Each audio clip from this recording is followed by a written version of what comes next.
It's actually got a little bit of fruit off freshwater barramundi, cocky apple tree. About that.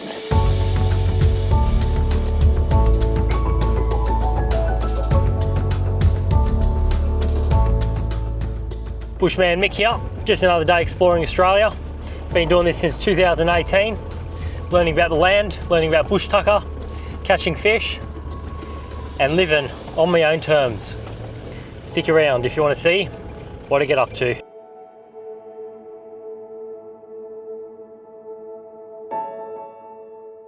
Ah, bugger. The maps have let me down. I was supposed to be going down this road. Now I reckon Google Maps might have taken me the wrong way, or the road just doesn't exist anymore. And the plan was to head out to this awesome river where there's going to be barramundi and cherepin. And I was going to camp out there and do the usual, look for bushtucker and catch fish. And I can't get there now. There's a tiny bit of water here, like it's a tiny billabong. I'd be lucky to get anything out of that. There's no other option at the moment. I'm gonna just have to make do with what we have. Alrighty, let's see what we're dealing with over here. Tiny, tiny, tiny little billabong. Looks like it's losing a lot of water at the moment. There's barely any water even in this billabong.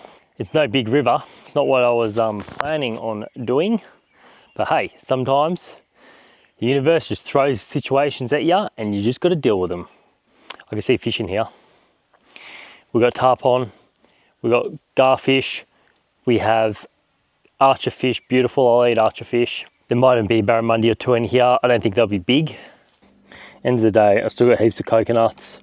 All these sacks here are full of coconuts. I've got something to eat, something to drink.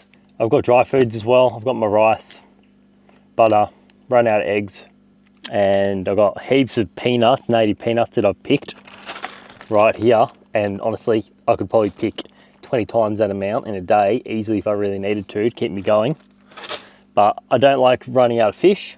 I pretty much have to have fish every day if I want to stay in good shape, stay strong, and not start to deplete out here.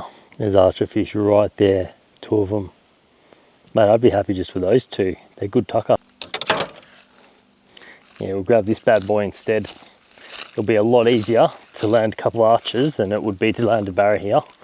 And honestly, there's probably a crocodile in this billabong. These guys will spook if they see me and they won't take the bait. Look, he's going straight for it, he's going for it, he's going for it. No attention. Oh, he's on. I've got him. No way. That's a decent mouth almighty. You can see why they call it a mouth almighty. Look at his mouth. Huge, absolutely huge. Wow. Cute little fish. Am I going to eat him? No, I'm not. I'm just going to chuck him back. I could even, if I really wanted to, I could use him as a live bait.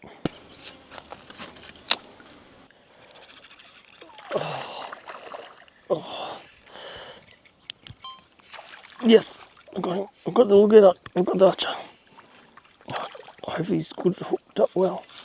Yeah. Oh no, he come off. Time for a snack. Oh, I can't believe I lost that archer fish right at the end. They're going to be spooked for a bit. So I'm going to have a snack and then try again. I'm going to get one. And I'm going to chuck him on a fire and eat him for dinner. Beautiful. Coconut jelly. Let's have two of these. At least there's a bit of cloud today, keep me cooler. Yummy. If you're new to the channel, stick around if you want to see what it's really like living on the road. I'm pretty happy here, it's not bad.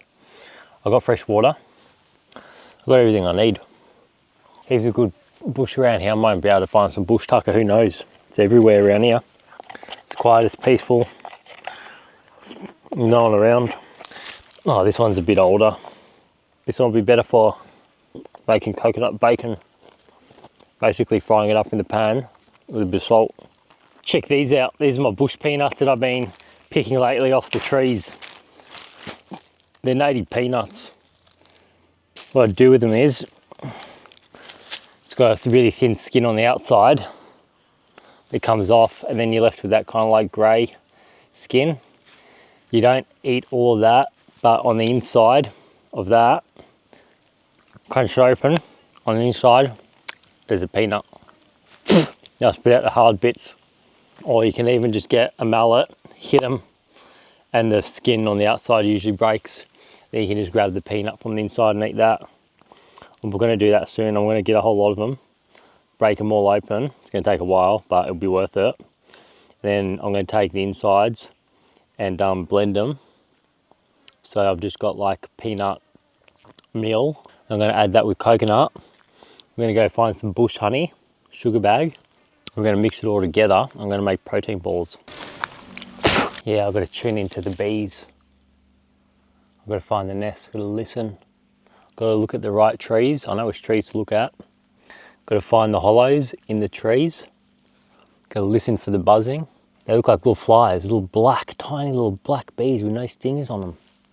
Even sometimes they come around and start having a sticky beak when I'm cooking in the kitchen. They'll come around. Can even try and follow one all the way back to its nest, which is not easy to do, but you can do it. I know they used to do it in the old days. All right, you archers, I'm gonna get you now. I'm gonna get you. Barra right there. Ha, found him. I'm gonna get him. Let's try over this side. I know where that barra's sitting. I've seen him move. He's a bit skittish. Pretty cool trees around here. Is that what I think it is? I've been looking for these for a while now. There's only one palm that grows in water like that I know of in Australia. I think we just found some Bushtucker. These are called Nipah palms, also known as mangrove palm. They grow in brackish water. And it looks like we've got a whole lot of movement in the water now. It looks like this is not a billabong.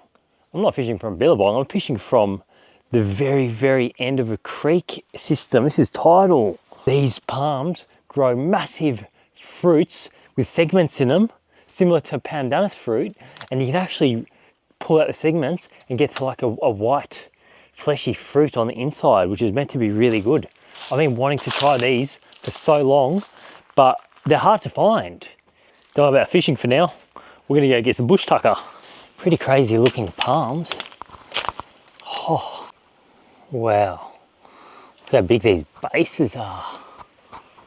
I know they do fruit any time of the year. I wonder if there's any more pools down here with water in them. Maybe I can find another fishing spot. Well, I feel like I'm in some kind of Jurassic forest, you know? All these bizarre looking, strange, almost prehistoric looking palms. Oh, sandpaper fig, definitely. Can eat those as well when they have fruits on them, little figs. Delicious, absolutely delicious. And the leaves can be used as sandpaper, and they were in the past for making tools, spears, woomeras, etc. Look at the size of this fruit, man. There it is, this massive, heavy chunk of a fruit of a thing. Oh my God, I don't even know how to describe it, but it's big, it's heavy, and I know that inside it's got some delicious Bushtucker. Ah, check it out. This is a weapon of a fruit. Oh my God, seriously? Close to 10 kilos, probably about 8.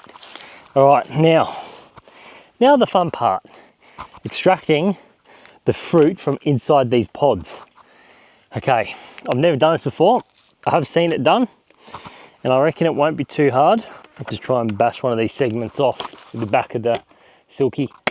Slightly resembles a pandanus nut fruit. All right, shouldn't be hard at all. Oh, I can see white flesh on the inside. Look at that, check it out. We got white fruit in there. Doesn't that actually look pretty delicious? It reminds me of like, almost like a lychee, you know? How about that? Isn't that different? I know these guys grow on many islands around the world, probably off the coast of Australia and that. I believe I've seen them somewhere Southeast Asia. It's still a bit hard.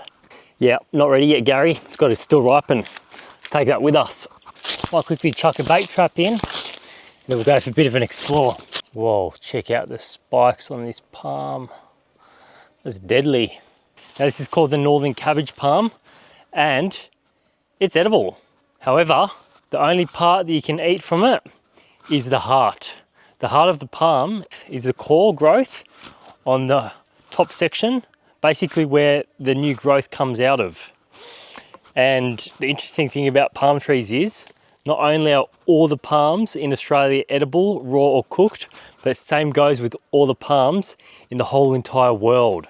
How crazy is that? I've never tried eating one of these because not only do you have to kill the plant, but they are protected. So you can't just go around eating them. Also, Captain Cook, when he first landed in Australia, in Cooktown, and when he sailed up the Endeavour River, him and his crew knew about palm trees being edible, and so they did use them as a staple food. But like I said, they're protected, so we just leave them alone. And they do actually taste like cabbage. I'm easily amused by plants that I haven't seen before. When I'm driving in the bush, in a new area, my mind's just going off. I'm just driving and like looking at every plant, looking at the leaves and looking at different fruits and seed pods and so on, trying to work stuff out, work out if it's edible, work out if it has any other uses. Here we go, another very common palm with edible heart as well. Most of you know what this is, pandanus palm. It's a palm as well, so obviously you can still eat the heart. And I know that the ancestors used to eat the hearts of the pandanus palm. I've never tried it, once again, because I don't want to go and destroy a whole tree. You know, it would have to be an extreme survival situation where I'd go and do something like that. Different story if you find one that's been knocked over freshly by a storm. Then I guess you could obviously harvest it and eat it. Oh, these leaves look very familiar to me. Cocky apple tree. It won't be ready till around December, January, I reckon, wet season. They grow little apples on them, similar to a bush apple, but not in season at the moment. My process for learning about bushtuckers has very much been, step one, read as many good resources as possible, books and so on, so it's in your consciousness, and then just get out there, go different places, explore, and as soon as you see a tree that grabs your eye, have a look at it, see if you can cross-reference it with anything that you've already seen. Take photos even, and you can always send them, put them on the internet, put them on pages and stuff, ask other people, and slowly the knowledge just gets built up, and you start identifying plants, then you start recognizing them, and before you know it, you've learned a whole lot of different bushtuckers. Creek's really shallow here, crystal clear. Wonder what's in there.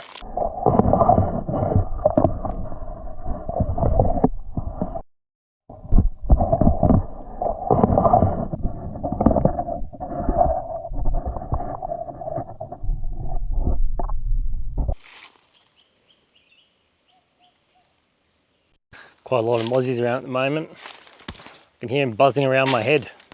Also, I don't actually use any mosquito repellent, bug repellent, because it's all just made up of chemicals.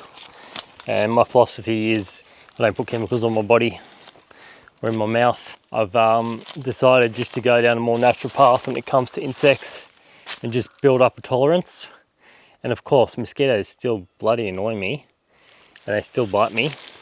But I have built up a good tolerance to mosquitoes and to the midges, so I can tolerate a lot more, save more money, and I believe it's better for my health, because it's a very common question I get. 7 years it's been, getting bitten every single day.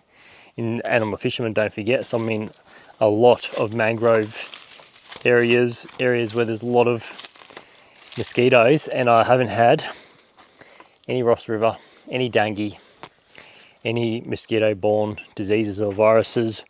Maybe it's because my immune system is quite strong, or maybe not. But either way, you know what I say? The proof's in the pudding. We've got some pig wallows here now. Pig's another good indication of bushtucker, because they love eating certain fruits and berries, and usually where they've been digging up, sometimes you look up and you find a fig tree or something of interest. Sometimes they're just eating roots, tubers, yams. They eat just about anything, these guys. Just found another one of those sandpaper figs. And although it's a very young plant, it's actually got a little bit of fruit on it. As you can see right there. It's not ready yet. They're going to turn dark before you can actually pick them and eat them. It's literally just growing straight out of this termite mound here, which I thought was quite interesting.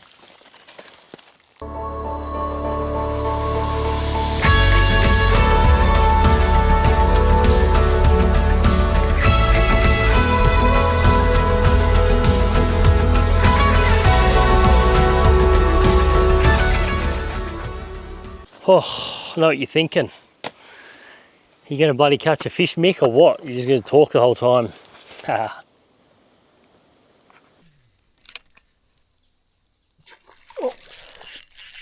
Barra, barra, barra. Barra, barra, barra, barra. It's a big barra. Decent barra, oh my god. Oh my god.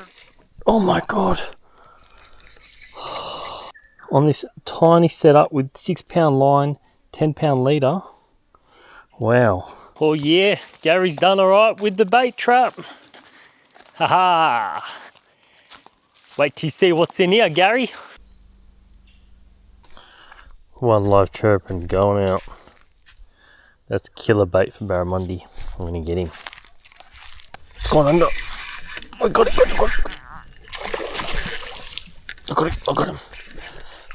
No, I got it, I got it. Got it, I got him.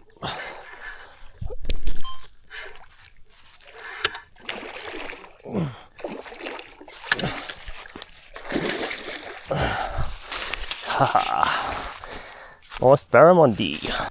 Beautiful little freshwater Barramundi. I got food. Yeah.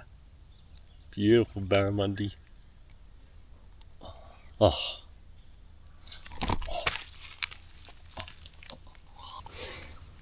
Haha. Yeah. Oh, he's just legal, 59 and a half. Bleed him out real quickly. Yep, buddy. These guys are the absolute secret weapon for barramundis. If you can't catch them on a lure, just get some live chirping. They always work. Looks like I'm not going to be going hungry soon. I reckon we'll chuck another one on. Why not? Before sunset. May as well try and get a second barra. Got some Bushtucker. That wasn't ready yet, but whatever. I'll have it soon. Now I've got some food. I got Barramundi. Around the same spot. Plenty of snags there. It's high tide now. Look at it. Tide is so high. This thing's already smashing it. Look at that. It's already moving. Little archer fish and all that having a crack at it. Mate, nothing can resist chirping freshwater crayfish. Haha. Got another one. Got another one. Ah, this one's probably going to go back. Oh. There's heaps of barras in here, eh? Look at him, he's cute as. I'm not even going to measure him because I know he's undersized. Wow. Cute little one. Oh, mate, I'm going to chuck you back in the water. You're too small. I'm way too small. Have a good one. See you later. Haha, I got the Barramundi. Barramundi, I got the Barramundi. Mission completed. Not a bad little fillet right there. Okay, time to get some firewood. Firewood, firewood. Got my handy chainsaw. In my fuel filter box here, I've got some coconut oil. One piece of fresh barramundi going on. One tiny chirping tail. A little snack. That could be the entree. Let that sizzle for a bit.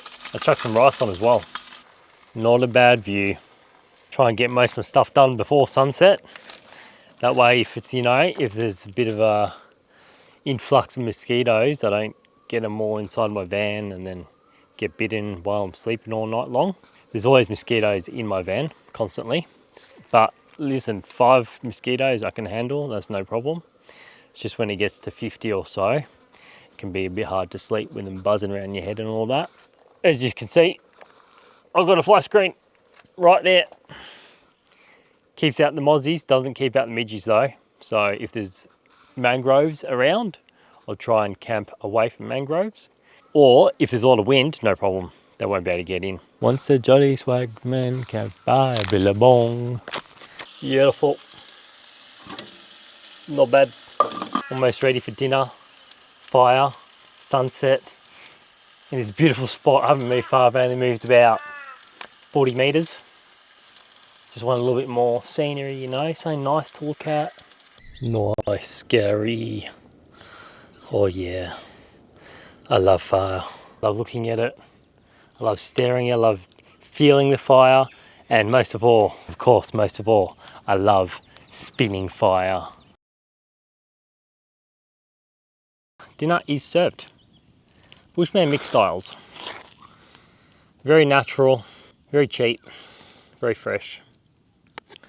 Let's try this Barramundi. You know what they say about freshwater barramundis? They don't taste any good. But I don't think you can say just fresh water. It's fresh water like a dam where it's not flowing. But if it's flowing, if it's tidal, like honestly, there's bugger all salt in this water here. It is surprisingly extremely fresh water. So I reckon this will taste just like a saltwater barra, but here we go. Just like a saltwater barra, can't tell the difference. I've had some really fishy barras before, like out of the big dams, those big barras I was catching start of the year, and they were really fishy, like I'm like chili sauce all over them. But this one, all good. Now at least that barra will tie me over till I work out my next location. And good news is, when I had the drone up today, I was flying it over that way and I could see a truck in the distance. So I followed it all the way back to the main road, and I reckon that it could be the truck that I'm looking for. Kind of surprised that it's gone all cloudy. Almost looks like it's going to rain. So weird. Normally you have the entree at the start. Me, because I'm so backwards, I'm going to have it right at the end. It's a little morsel, isn't it? You really need quite a few of these to get a decent feed. I usually just use them as bait, do you know what I mean? Sacrifice a couple of chirpin, get a nice, decent barra. Day's worth of food, sometimes a week. That's right. Just a chirpin.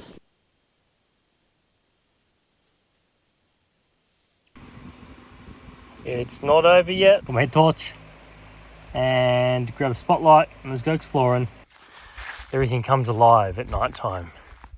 It's the best time to come out and see what's in the waters.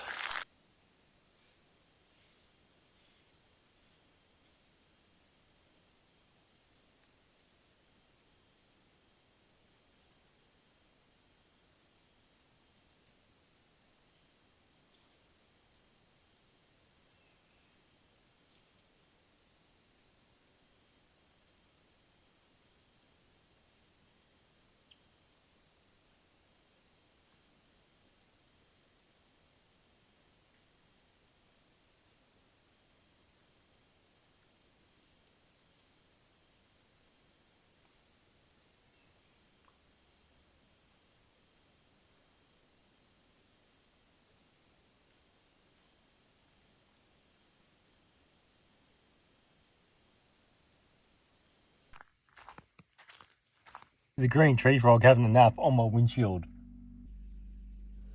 That is so cute, look at him. Absolutely thank everyone for watching today. If anyone wants to contact me, say g'day, or if you want to get some coaching or have a phone call with me and have a chin wag, Instagram at Bushmanmick. Also, my email address is on my YouTube homepage. Check it out if you need it. Oh, also, almost forgot, the Nipah palm. Let me grab it. This monster of a beast. Look at it, it's bigger than the coconut, way bigger. I know that the fruit on the inside is supposed to go like jelly and soft. So I'm going to hold on to it and I'm going to, hopefully it doesn't take too long, but I'll give you an update in the next video. All right, everyone, have a good night. Over and out from Bushmanmick and Gary the Sleeping Frog.